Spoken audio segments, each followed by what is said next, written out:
जय जगन्नाथ। आज बहुत ही पवित्र दिन है। माघ शुक्ल पक्ष तृतीया है और इस पवित्र दिन में भगवान जगन्नाथ का एक बहुत ही सुंदर वेश होता है जिसको कहते हैं पद्म वेश। इसका क्या रहस्य है हम सुनते हैं। एक था मनोहर दास, वो दूर देश से जगन्नाथपुरी दर्शन करने की बड़ी इच्छा से आ रहे थे और सर्दी का मौसम था।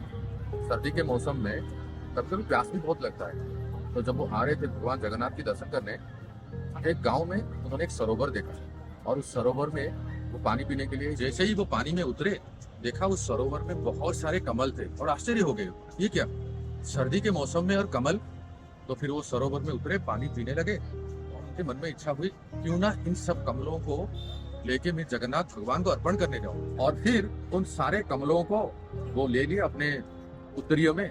गरीब ब्राह्मण थे, एक धोती और एक उत्तरीय था, उसमें समेट के वो आए। 4 दिन लग गया उनको श्री जगन्नाथपुरी में आने के लिए। और फिर माघ अमावस्या से लेके अभी माघ शुक्ल पक्ष तृतीया तक वो आए और उन्होंने सोचा कि क्यों ना मैं इस सुंदर कमलों को मैं भगवान जगन्नाथ को अर्पण करूं। और जैसे ही वो सिंह द्वार में प्रवेश किए तो पुजारी ने उनको रोक दिया और कहा कि तुम कहाँ जा रहे हो और ऐसे क्या लेके आए।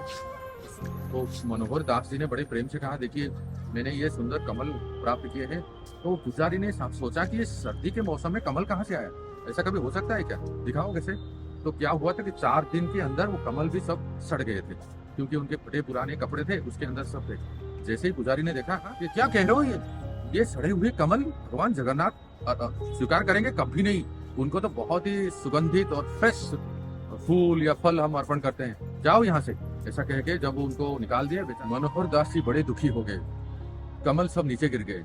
तो सिंह द्वार के दाहिने साइड में बड़ा छाता मठ है रामानंदियों का, तो वहां जाके वो रोने लगे, कहे कि हे भगवान, आप तो जगत के नाथ जगन्नाथ के दयालु हैं, हमने ये कमल लेके आए थे और आप स्वीकार नहीं करेंगे, तो आज यही हम अन्न जल त्याग करके प्राण त्याग दें। बस ऐसे कहना ही था कि भगवान जगन्नाथ जी गजपति महाराज के स्वप्न में आए और कहे, देखो मेरा एक भक्त आया है दूर से और वो कमल लेके आया है मुझे अर्पण करने के लिए, लेकिन पुजारी ने उसको अंदर प्रवेश करने नहीं दिया।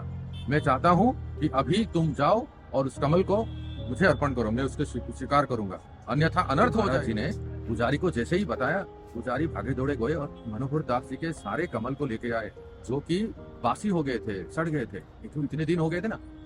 पर भगवान जगन्नाथ के चमत्कार देखो, जैसे ही भक्त का भाव कमल के रूप में भगवान जगन्नाथ को अर्पण किया गया। और भगवान जगन्नाथ को कमल इतना प्रिय क्यों है, क्योंकि महालक्ष्मी कमल से प्रकट हुए हैं, महालक्ष्मी का वास है, इसलिए अपने प्रिय महालक्ष्मी को अपने वक्षस्थल पे धारण करते हैं। तो भगवान जगन्नाथ को वही बासी फूल जैसे ही अर्पण किया गया, वो सब खिल गए, सुगंधित हो गए पुनः। इस प्रकार से सारे कमल भगवान जगन्नाथ को अर्पण किया गया और वो सब खिल गए। और फिर मनोहर दास जी के भक्ति के प्रभाव से आज भी माघ कृष्ण अमावस्या से लेके बसंत पंचमी के बीच में जब भी बुधवार या शनिवार के दिन भगवान जगन्नाथ जी को पद्म या कमल का वेश होता है, तो आज वो पवित्र दिन है जिस दिन भगवान जगन्नाथ जी को कमल का वेश धारण किया जाता है। पतित पावन भगवान जगन्नाथ की जय हो, जिन्होंने मनोहर दास की भक्ति को स्वीकार करने के लिए कमल वेश धारण किए। जय जगन्नाथ।